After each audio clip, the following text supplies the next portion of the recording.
Good morning, it's Thursday. I woke up Sunday at 10 a.m., my body displeased with the effects of last night's festivities. I immediately messaged my friend Candy, who would be joining me in my trip to the Worcester State Hospital clock tower. After brushing my teeth and venturing out into the intensely bright outdoors, I attempted to get work done. I did some of this, but mostly this. I then consumed some nutrients, and eventually we began our trip to the clock tower. Pause. Let's get some background. In 1833, the original Worcester Lunatic Asylum, or the Bloomingdale Asylum, opened in Worcester, Mass. After overcrowding, a new building was built in. Wait, let's get to the building first.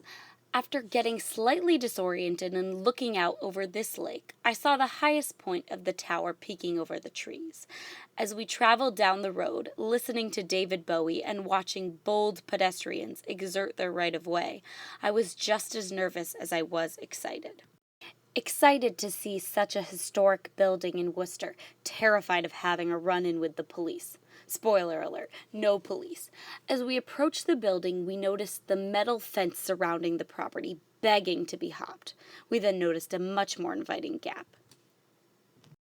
The new building, or the Worcester State Hospital, was completed in 1877 and was designed in the same Kirkbride model as other mental hospitals at the time.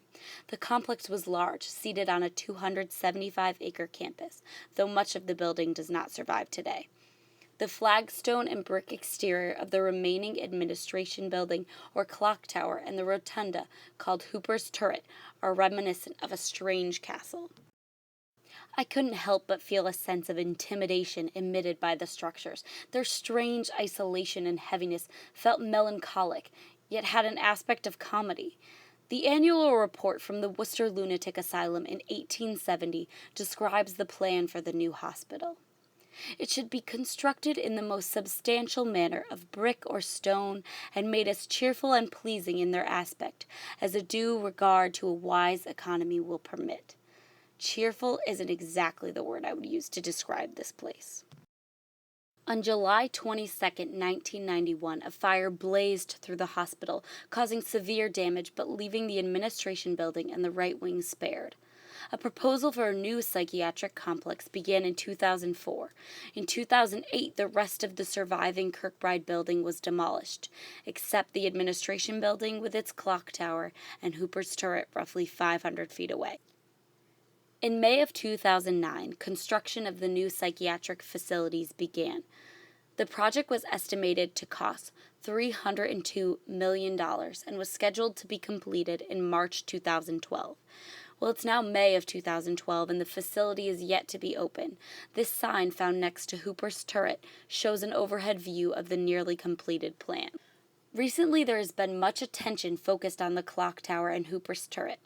After hearing the plans of the Division of Capital Asset Management to demolish the remaining, unfortunately, it has come to a conclusion as of February 24th of this year. The Division of Capital Asset Management, the Department of Mental Health, and Massachusetts Historical Commission, as well as Preservation Worcester and the Worcester Historical Commission, came to an agreement determining the fate of the clock tower. The administration building will be demolished, and the clock tower will be dismantled and rebuilt as a monument, using as much of the original material as possible. But this day that I stood in front of this building and this one, I was unaware of their fate, naive that this first meeting could be the last. I couldn't help but be disappointed in this decision. The demolition is slated for spring 2012. The structure I have just come to know will be gone within months, even weeks. Reuse and redevelopment was cited as not financially feasible and the structure as unsafe. The new project is estimated to cost $2.3 million.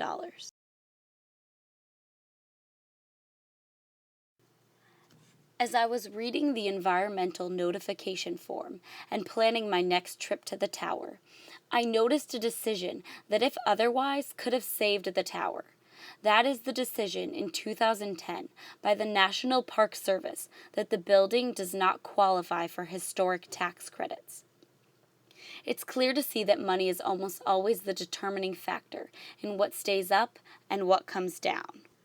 Preservation Worcester and other groups seem to be pleased with the decision to build a monument, but I'm not thrilled about it.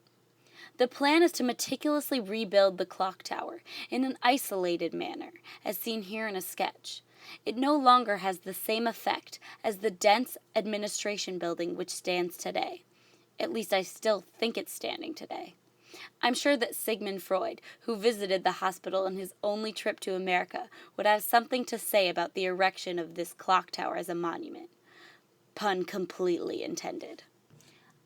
I think that the monument will lose its intended meaning. An article from the Worcester Telegram and Gazette gives praise to the planned monument, saying, "The clock tower has come to stand for Worcester's pioneering role in assisting those with mental health needs. Its enduring place in the city's skyline will help draw attention to the new facility opening this spring, while reminding visitors, viewers, patients, and staff of the ongoing mission to assist and heal those in need." As wonderful as that sounds, the clock tower will lose something that it currently has. Nick Carr, a film location scout, says this best: "Though the buildings may be boarded up, the place is heavy with history, and you can feel it in the air. That history, that feeling, will be flattened along with the clock tower, but it will not be resurrected with the monument."